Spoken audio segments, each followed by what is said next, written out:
স্বাগত ৭১-এর খেলা যোগে, সাথে আছি আমি কোহিনুর কণা। খেলা যখন ভারতের বিপক্ষে, তখন নিয়ম রক্ষার ম্যাচটাও হয়ে ওঠে মহা গুরুত্বপূর্ণ। সাফ অনূর্ধ্ব-20 চ্যাম্পিয়নশিপে ভারতের বিপক্ষে হাড্ডাহাড্ডি লড়াই শেষে ড্র করে মাঠ ছেড়েছে বাংলাদেশ। রোনাল্ড সুলিভানের কর্নার কিক থেকে গোল করেছেন রিয়াদ। ডাগ আউটে দুই দলের কোচই দেখেছেন লাল কার্ড। আবু নাইমের ম্যাচ রিপোর্ট।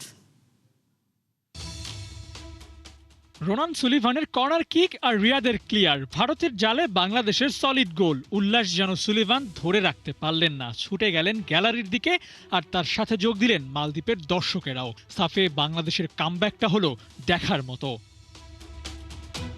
১৬ মিনিটে ভারতের লিডের পর সমতায় ফিরতে মরিয়া হয়ে ওঠে বাংলাদেশ। একের পর এক আক্রমণ করেও যখন গোলের দেখা পাচ্ছিল না, তখন ৫৫ মিনিটের কর্নার কিকটাই হয়ে ওঠে বাংলাদেশের একমাত্র সুযোগ। আর সেটার সদ্ব্যবহারটাও করে লাল সবুজ। সুলিভানের ওই কিকটাই বাংলাদেশের কি পয়েন্ট। রিয়াদের টাইমিংটার প্রশংসা বোধহয় করতেই হয়। দুই দল শক্তিমত্তার সমান, সেটার প্রমাণও মিলছিল মাঠে। কখনো আক্রমণে বাংলাদেশ, কখনো বা ভারতের কড়া অ্যাটাক। গোলবারে দাঁড়িয়ে এমন পরিস্থিতি সামলেছেন ইসমাইল হোসেন। 1-1 অ্যাটাক সামলে নিশ্চিত গোল থেকে দলকে রেস্কিউ করেছেন ইসমাইল। হার এড়াতে ওর কন্ট্রিবিউশন কোনো অংশেই কম না। এই ম্যাচে বাংলাদেশ লড়েছে সর্বোচ্চটা দিয়ে।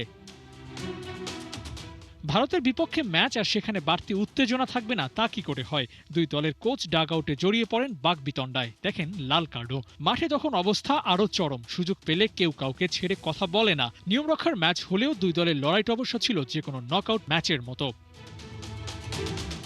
সাফ অনূর্ধ্ব-20 চ্যাম্পিয়নশিপের সেমিফাইনালের আগে লাস্ট অ্যাপিয়ারেন্স এটি। দুই দলের জন্যই নিজেদের ঝালিয়ে নেয়ার বড় সুযোগও ছিল এই ম্যাচে। সেখানে বেশ ভালোই করেছে লাল সবুজ। গোলের ঋণটা যেভাবে শোধ করেছে বাংলাদেশ, তাতে নেপালের বিপক্ষে সেমিফাইনালে ভালো ফলাফলের আশা করতেই পারে সমর্থকেরা। নেপাল ম্যাচ দিয়ে জয়ের ধারায় ফিরতে পারবে তো বাংলাদেশ। আবু নাইম, ৭১। সিঙ্গাপুরে প্রথমবার অনুশীলন সেরেছে বাংলাদেশ ফুটবল দল। বিকালে গেলেন ট্রেনিং সেন্টারে রুদ্ধদ্বার সময় কেটেছে হামজা জামালদের। 3 পয়েন্ট আদায়ে টেবিলের দ্বিতীয় স্থানে থেকে এশিয়ান কাপ বাছাই পর্ব শেষ করতে মরিয়া লাল সবুজরা। ওদিকে হাভিয়ার কাবরেরার মিশন নিজের মেয়াদ বাড়ানো। সিঙ্গাপুর থেকে বিস্তারিত জানাচ্ছেন হাসান সজীব। শক্তিশালী ভিয়েতনামের কাছে ৩-০ গোলে হার। এরপরই ওই হারে বাংলাদেশ র্যাঙ্কিংয়ে 2 ধাপ পিছিয়ে যায়। ভ্রমণ ক্লান্তি, সেই সঙ্গে র্যাঙ্কিংয়ে অবনতি, মন খারাপ করে সিঙ্গাপুরে আসে বাংলাদেশ। সেই সঙ্গে তাদের দলে নেই রাকিব হোসেন এবং তপু বর্মনের মতো ফুটবলাররা। তারা আগে থেকেই সেভাবেই জানতো যে কার্ড ইস্যুতে 2 ফুটবলারকে পাবে না, কিন্তু ভিয়েতনাম ম্যাচে কিন্তু তাদের অনুপস্থিতি হারে হারে টের পেয়েছে বাংলাদেশ। সেই অনুপস্থিতি কিন্তু সিঙ্গাপুরেও দেখা যেতে পারে, যদিও এই বিষয়টা নিয়ে খুব বেশি চিন্তিত নয় টিম ম্যানেজমেন্ট। আপাতত যারা আছে তাদেরকে নিয়ে ফাইট করতে হবে। পোর্সেলিন ভিয়েতনামের বিপক্ষে একটা প্রত্যাশা ছিল যে আরেকটু ফাইট হবে, সেখানে আপনার ম্যাচটা হেরেছেন এবং র্যাঙ্কিংয়েও একটা অবনতি হয়েছে। ভিয়েতনামে আমাদেরও এক্সপেকটেশন ছিল, কিন্তু আমরা সেকেন্ড হাফটা খুবই ভালো করেছি। সেকেন্ড হাফে আমরা ভালো ডমিনেট করার ট্রাই করেছি। চেষ্টা করব ওই ম্যাচ থেকে যে ভুল ত্রুটিগুলো ছিল ওইগুলা শিখে ওগুলা কাজে লাগানোর জন্য, যেন আমরা এই ম্যাচটা জিততে পারি। আমাদের টার্গেট এখন আমাদের এই ম্যাচকে নিয়েই। আমরা সবাই খুব পজিটিভ। না, তারা থাকলে তো অবভিয়াসলি ভালো হতো, তো এখন আসলে নেই। তো আমরা যারা আছি তাদেরকে নিয়ে ফাইট দিতে হবে এবং আমরা সবাই প্রস্তুত ফাইট দেওয়ার জন্য। বাংলাদেশ যখন এশিয়ান কাপে নিজেদেরকে সি গ্রুপে সেকেন্ড পর্যায়ে রাখতে মরিয়া, ঠিক সেই সময়টা সিঙ্গাপুর এশিয়ান কাপ কোয়ালিফাই করে তারা একটা ফুটবল ফেস্টিভ্যালে মেতেছে। তাদের ক্যাপ্টেন, কোচ এবং বেশ কয়েকজন ফুটবলার কালাং ওয়েব মলে গিয়েছে, সেখানে ফ্যানদের সঙ্গে মিশে গেছে, ফ্যানদেরকেও মাঠে খেলা দেখার আমন্ত্রণ জানিয়েছে। বাংলাদেশের জন্য এই ব্যাপারটা মন খারাপ হতেই পারে, আফসোস হতেই পারে। বাংলাদেশ হয়তোবা এই সময়টায় এই ম্যাচটা শেষ করতে পারত, এশিয়ান কাপ বাছাই পর্বে উতরে গিয়ে নিজেদেরকে শেষ সময় ঝালিয়ে নিতে, কিন্তু বাংলাদেশ এটা করতে পারছে না।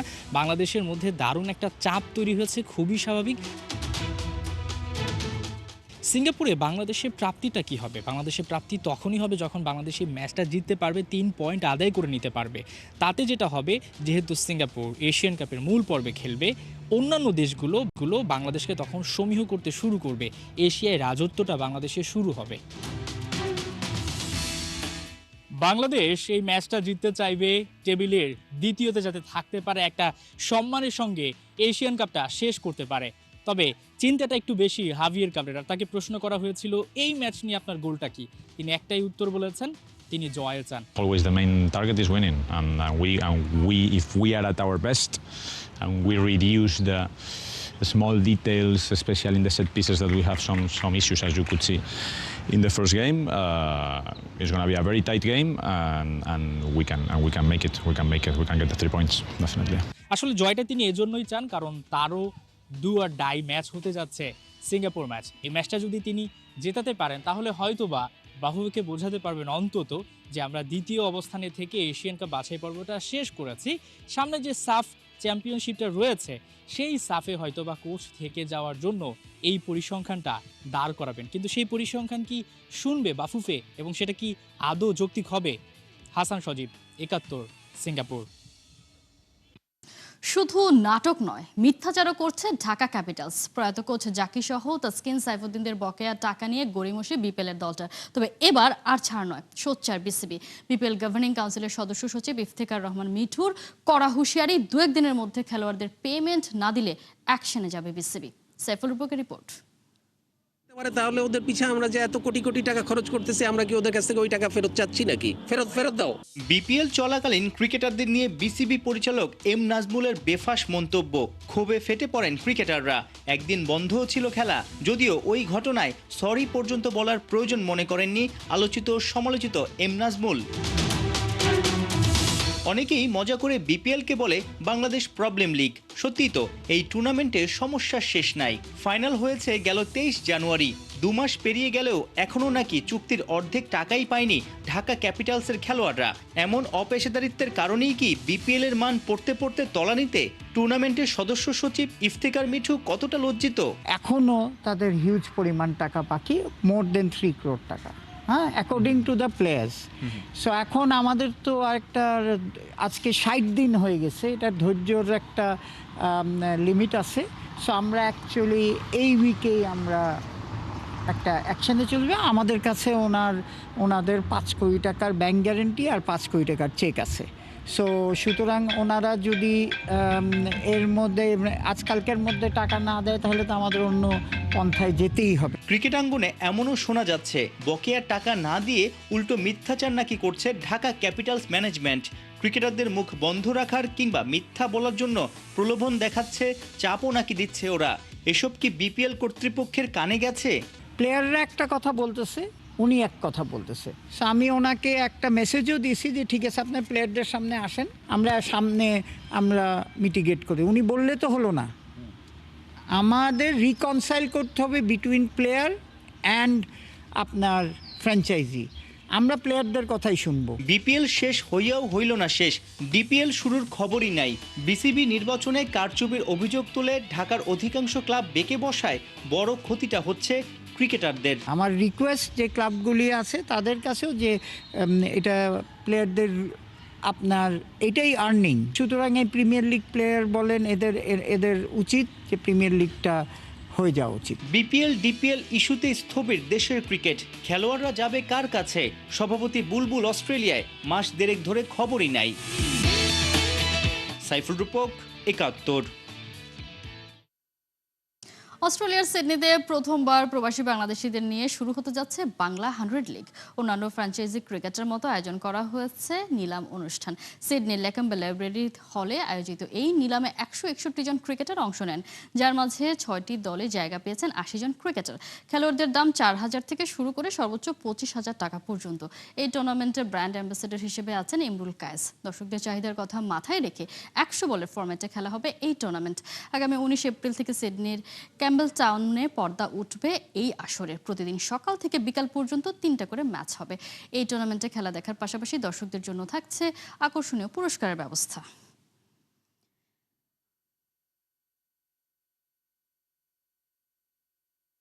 যেমন কথা তেমন কাজ, প্রতিশ্রুতি রক্ষা করে প্রথমবার জাতীয় ক্রীড়াবিদদের ক্রীড়া কার্ড প্রদান করতে যাচ্ছে সরকার। আগামী 30 মার্চ আনুষ্ঠানিকভাবে ক্রীড়া কার্ড ও বিশেষ সম্মানী প্রদান কার্যক্রমের শুভ উদ্বোধন করবেন প্রধানমন্ত্রী তারেক রহমান। জাতীয় ক্রীড়া পরিষদে আয়োজিত এক সংবাদ সম্মেলনে এই বিষয়ে জানিয়েছেন যুব ক্রীড়া প্রতিমন্ত্রী আমিনুল হক। প্রথম পর্যায়ে 20টি খেলার 129 জন খেলোয়াড়কে মাসিক ক্রীড়া ভাতার আওতায় আনা হচ্ছে। ক্রিকেট বাদে ফুটবল ও অন্যান্য খেলার সাথে যারা জড়িত তাদের আর্থিক ও সামাজিক মর্যাদা বৃদ্ধি এই প্রকল্পের প্রধান উদ্দেশ্য। এই আর্থিক ভাতা পেলে ক্রীড়াবিদরা দেশের জন্য আরও বেশি অনুপ্রাণিত হবেন মনে করেন যুব ক্রীড়া প্রতিমন্ত্রী আমিনুল হক। ক্রীড়া কার্ডের মাধ্যমে খেলোয়াড়রা যাতায়াত, চিকিৎসা এবং স্টেডিয়ামে খেলা দেখার ক্ষেত্রে বিশেষ অগ্রাধিকার পাবেন। বিশেষ চাহিদা সম্পন্ন বা প্যারা অ্যাথলিটদের জন্য এই তালিকা অন্তর্ভুক্ত করা হয়েছে।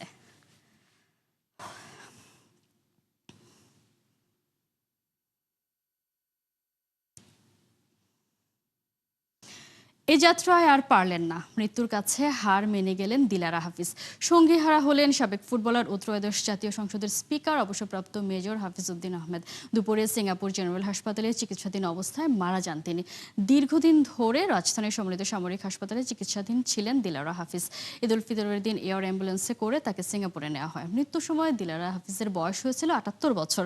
রবিবার সন্ধ্যায় তার মরদেহ দেশে আনা হবে। এরপর সোমবার সকাল ১১টায় জাতীয় সংসদের দক্ষিণ প্লাজায় দিলারা হাফিজের প্রথম জানাজা ও বাদ জোহর সেনানিবাস কেন্দ্রীয় মসজিদে দ্বিতীয় জানাজা শেষে বনানী সামরিক কবরস্থানে দাফন করা হবে। শিক্ষকতা পেশায় যুক্ত ছিলেন দিলারা হাফিজ। মাধ্যমিক ও উচ্চ শিক্ষা দপ্তরের মহাপরিচালক হিসেবে অবসর গ্রহণ করেন তিনি। দিলারা হাফিজের মৃত্যুতে গভীর শোক ও দুঃখ প্রকাশ করেছেন যুব ক্রীড়া প্রতিমন্ত্রী আমিনুল হক।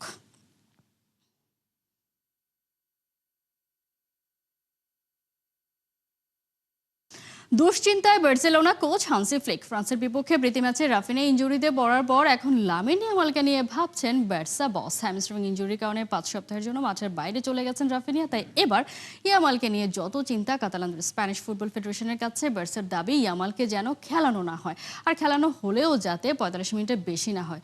চলতি মৌসুমে ইয়ামাল বার্সেলোনার হয়ে এখনো পর্যন্ত 40টি ম্যাচ খেলেছেন। ব্যস্ত সূচির কারণে বেড়েছে শারীরিক চাপ, যার ফলে যে কোনো সময় বড় ধরনের ইনজুরিতে পড়ার ঝুঁকি আছে তার। চলমান সিজনে এখনো পর্যন্ত 21টি গোলের সাথে 16টি অ্যাসিস্ট করেছেন এই স্প্যানিশ ওয়ান্ডারকিড। বার্সার সামনে চ্যাম্পিয়ন্স লিগ ও লা লিগায় গুরুত্বপূর্ণ ম্যাচ রয়েছে। এমন সময় ইয়ামালও যদি চোটে পড়েন তবে চলতি মৌসুমে বড় বিপদে পড়বে বার্সেলোনা।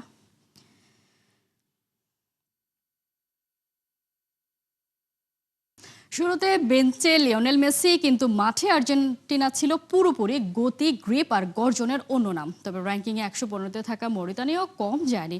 এনজো ফার্নান্দেজ আর নিকো পাজের জোড়া আঘাতে মরিতানিয়াকে 2-1 গোলে হারিয়ে মার্চ উইন্ডোর প্রথম পরীক্ষায় জয় তুলে নিয়েছে বিশ্ব চ্যাম্পিয়নরা। জুবাইর নূরের ম্যাচ রিপোর্ট।